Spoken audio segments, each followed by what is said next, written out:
story from the Associated Press about how bank executives that we have bailed out received in bonuses, salaries, and other perks last year $1.6 billion. Okay, now think about that.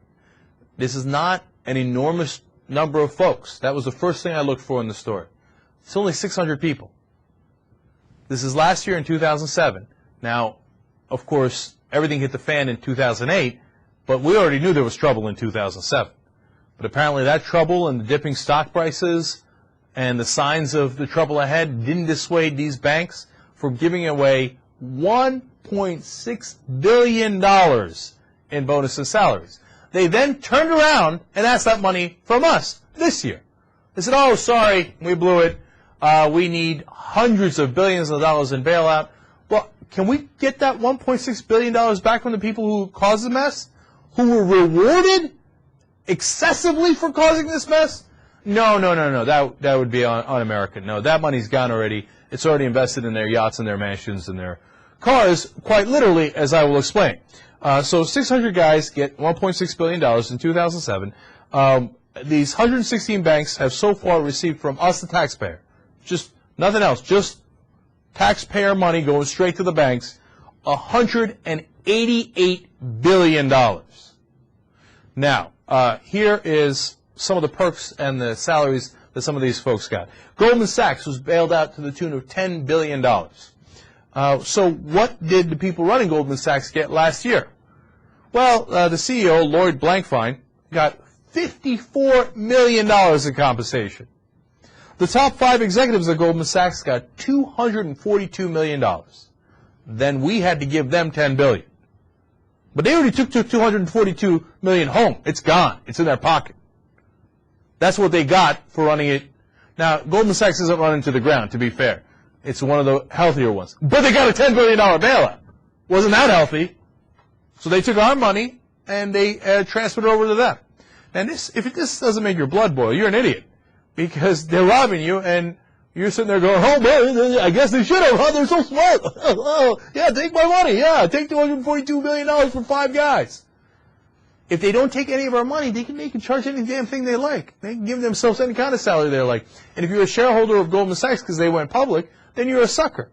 Because they're taking your money and they're taking it and giving it to their top executives. I wouldn't be a shareholder of Goldman Sachs, but you think maybe you can make money off of it, and then some of you have. Okay, I get it. That's none of our business. But when you take taxpayer money, then it's definitely our business. Now, Goldman Sachs is a little smarter than the others. For this year, they limited their executive compensation to only $600,000 a person for the top executives, which, to be fair, in Wall Street is a tremendous pay cut. Remember, last year the CEO made $54 million. So they're a little ahead of the curve. They see the pitchforks coming. Now, the others, they don't even see the pitchforks. They're oblivious to it.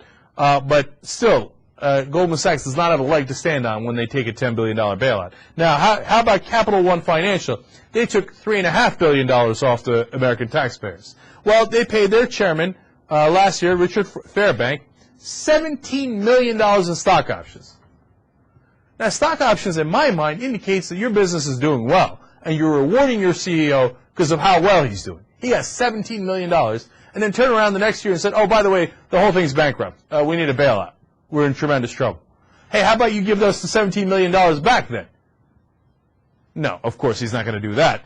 Now we go to John Thain, the worst of the worst. Executive officer at Merrill Lynch and used to work at Goldman Sachs. Got $83 million last year. But now here's a mystery to it. He was hired in December of 2007. Do you understand that? He was hired in the last month of the year, and he got $83 million. The highest of all of them. He only got $57,000 in salary because he was only there for a couple of days. But he got a $15 million signing bonus, and he got $68 million in stock options. The very next year, in fact, a couple of months later, really, because he'd only taken over in December of 2007, he says, by the way, Merrill Lynch is in tremendous trouble. We can't do it without taxpayer bailout. Give us $10 billion. And we did. Now, John Thain, I know you didn't cause all of it because you only came in December 2007. But I also know you didn't earn $83 million. I mean, so I could have told you, Congress, hey, give me a bailout. That's not worth $83 million. These guys, at this point, are robbing us blind. Because they take the money up front, they take it all, right? And then they turn around and go, oh, we're out of money. Oh, how about the money behind me? No, ignore that. Ignore it. Give me a bailout. Give me $10 billion. Give me $3 billion. Give me whatever you want. Oh, this money? No, that's my family's money. No, I already took it. Oh, how much did I work to get that $83 million? A month. So what? Shut up. Give me the money. And Congress goes, oh, okay. Thank you, sir. May we have another? And they give it to him. And because if we don't give it to him, then the whole financial world collapses. Oh, there's no way I would give this money without rules and regulations. If you're going to take this money, there's no way I let you rob us like that again. No way. I mean, this is highway robbery. We already gave away $350 billion. And what did we get for it? Did we get any kind of deal where we say, all right, now your executives can no longer make this kind of money, and then turn around and say that they need the money from the taxpayer? No, we didn't get that deal. We got squat so far. We got nothing.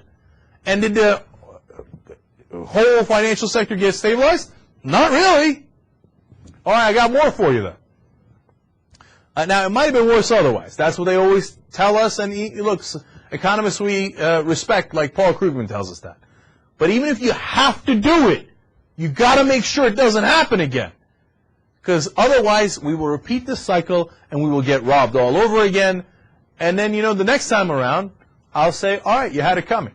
The American people are idiots, and they let these tough people in Wall Street do this, and the politicians do it to them over and over and over again. And so far, unfortunately, that has been the case. All right, now, here's some other perks that they got. The guy who ran Wells Fargo into the ground and got a $25 billion taxpayer bailout money, well, he was given $20,000 to do his taxes. Oh, well, he's a very, very rich man, of course. I mean, he can't do his taxes for $500. He needs to hire $20,000. That's like half a year's salary. All right, so a fancy accountant, maybe it's a quarter of a year's salary or whatever. That's a lot of money to do your taxes, but that's the least of it. All right, you want more? Bank of New York Mellon Corporation, chief executive Robert Kelly. He got a base salary of $975,000. That's embarrassing. So less than $1 million. So of course they had to give him a $7.5 million bonus. Understand that all of these companies were losing tremendous money as their executives kept getting bonus after bonus after bonus, because all the people on the board are like, hey, I'm your pal. Will you give me a bonus? Yeah, sure. Hell yeah. Shareholders, who gives a damn? Taxpayers, who gives a damn? Now, so that's the money he's making, but get a load of this. His car and driver alone cost that corporation $178,879. How many of you are making $178,000? For him, he's like, oh, that's my driver and car. Of course. Now give me the bailout.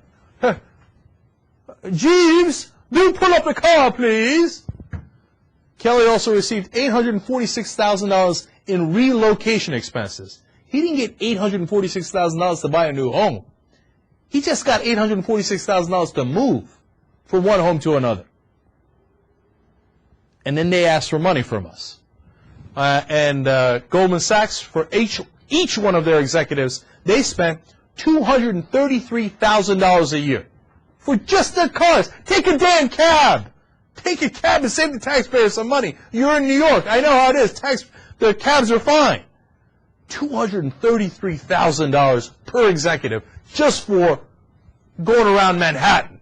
It's insane. Now, here's a revolutionary idea, one Congress will never do, will never even conceive of. Yes, I will give you the money as soon as you return the money you made in bonuses. Because you obviously didn't earn your bonus. You bankrupt your company, right? Did you earn your bonus? Did you earn it? No, you didn't. So then give it back and I'll give you the bailout money. Oh, you're not willing to do that, huh? That's interesting. Well, then scat. Get the hell out of here. End of this. Yeah, end of this. I am going to be the cop that stops it. If you don't like it, then don't take the bailout money. Otherwise, I want every dime and nickel of the bonus you got last year for running your company into the ground. How you like that? I'm coming to your house. I was just about to say. I'm coming to your house. I'm coming to your house. And I'm taking your house because you didn't earn it. Let's see if anyone that are, within the political spheres is willing to do that, if they're brave enough to do that. Don't hold your breath.